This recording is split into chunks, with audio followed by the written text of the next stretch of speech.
You likely know someone, or perhaps you are that someone, who seems trapped in a loop. Stagnant careers that never quite launch, relationships that fracture along the exact same fault lines, or sudden, heavy bouts of anxiety that arrive without a clear trigger. When these identical problems surface year after year, the easiest defense is to point outward.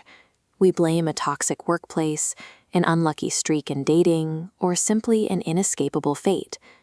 But Chapter 5 of the book Fear No Evil offers a different diagnosis. It argues that these repeating frustrations are not random strikes of bad luck. They are the visible symptoms of hidden internal blueprints, known as images. Every time you assign the cause of your misery to the outside world, you grant it power over you. More importantly, looking outward ensures you remain blind to the internal magnet that is actively drawing these exact scenarios into your life. To understand what an image is, look at how a healthy mind operates. Healthy thoughts and emotions are dynamic and flexible. They adapt to new information. An image is the opposite. It is a rigid, static, and heavily congested emotional form. Specifically, an image is a strictly limited, closed-off belief system. And because it sinks deep into the unconscious mind, it operates entirely beyond your awareness. You might consciously desire a loving partner or a successful career, but this buried, static mass operates like an invisible magnet. It overpowers your conscious wishes, pulling outward circumstances toward you that validates its own rigid logic. To find the origin of an image, we have to trace the timeline back to early childhood. Every image begins with a shock, a moment that shatters a child's baseline sense of security. This shock does not require a violent trauma. It can be a quiet, gradual realization.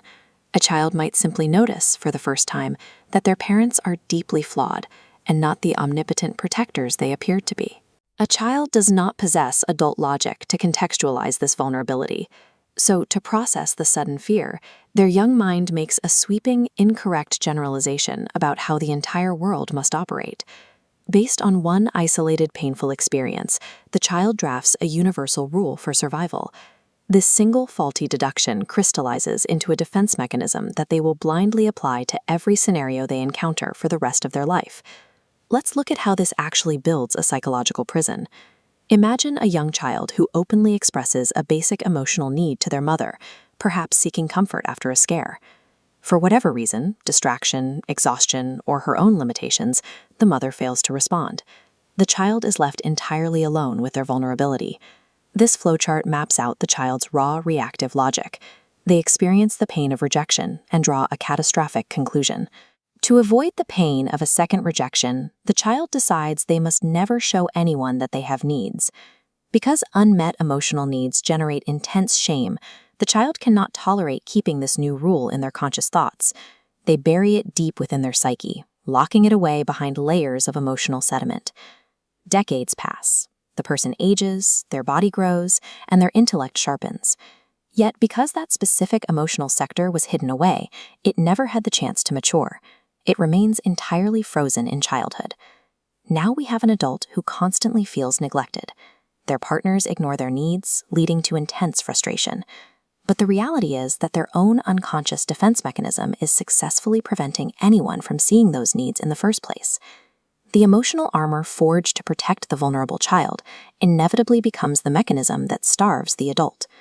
This presents a severe diagnostic challenge. How do you dismantle a mechanism when its primary function is to hide from your conscious awareness? The source text suggests you cannot eliminate the psychological symptoms directly. Instead, you must follow the specific friction they create back to the origin of the conflict. The first step is an exhaustive personal audit.